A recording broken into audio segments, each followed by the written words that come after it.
Okay, so today I'm going to work on cutting this into just like some land masses. I'm going to put some trees with it.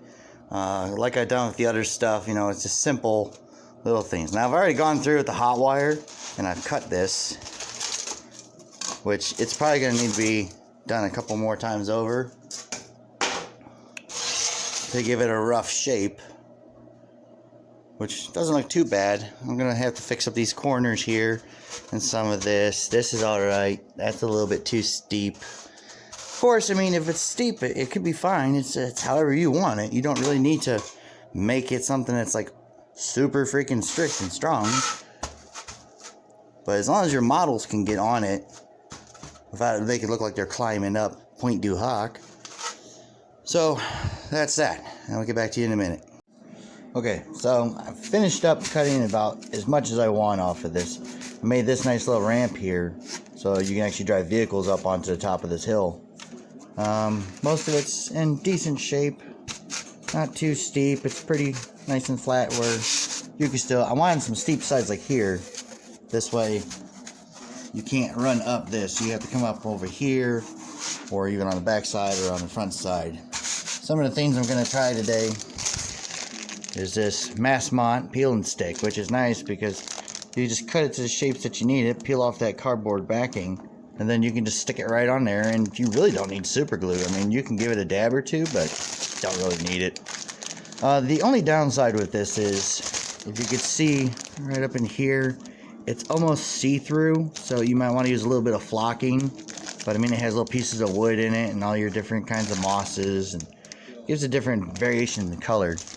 The other one I have, which is not a peel and stick, which is an instant green.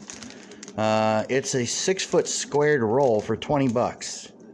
And that was, I got both of these at Hobby Lobby. This one, this is $13 or $12.99, whatever you want to go with it. Got these both at Hobby Lobby. This, on the other hand, I got this at the Dollar Tree. It's just a really nice, simple, and you really can't see it too good because the bag is too shiny, but you can see that it's got uses. I mean, you can definitely make a bunch of stuff with this. Now for trees, I'm going to try these out for once. They are pine trees value 12 pack for $14.99. I figure that's a pretty good deal considering some of the other trees cost a lot more.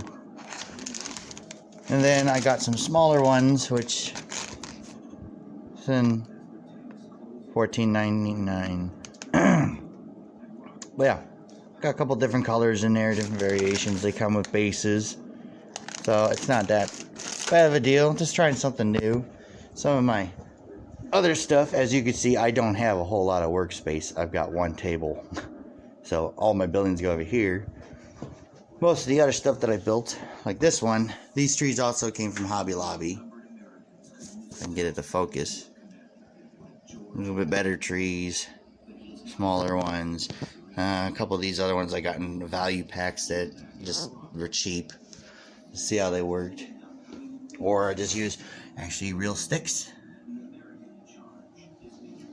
So, let me get back to the build. This is some of the other stuff I've done. Built these fences. These are nice little flocking. This is all made out of popsicle sticks and super glue. And then the barn, which this is kind of the first attempt. Simple barn, styrofoam walls. Now you see the inside. But I used popsicle sticks for roofing, which could have done a better job on it, but you know, I was in a hurry and just wanted to get it done.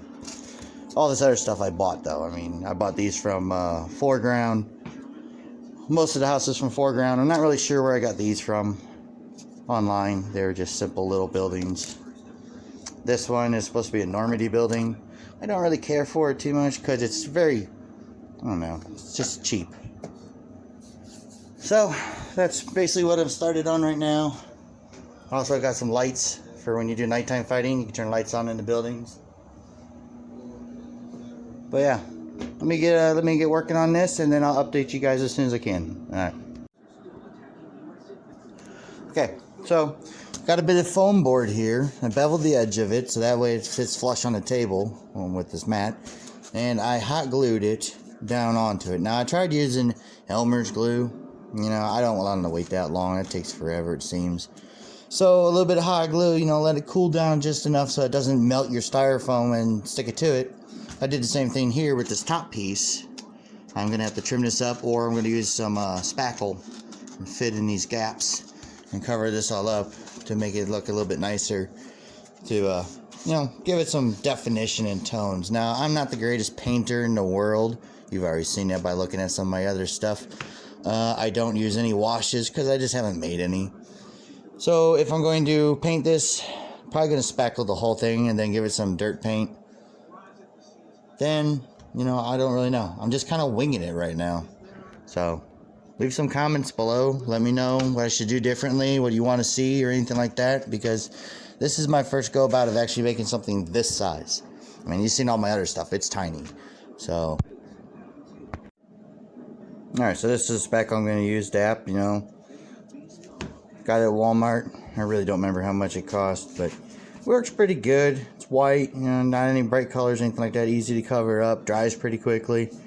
So let me get spackling this and then I'll get back to you guys. Alright, there you have it. I frosted it like a cake. Filled in most of the creases the best I could, you know, try to make it level and flat. No sharp edges unless I wanted to put some rocks there. There's the road. Well, I guess I did miss a little spot down here, but we can cover that up with some bushes. But yeah, I'm gonna let this sit and dry, then we'll get back to it.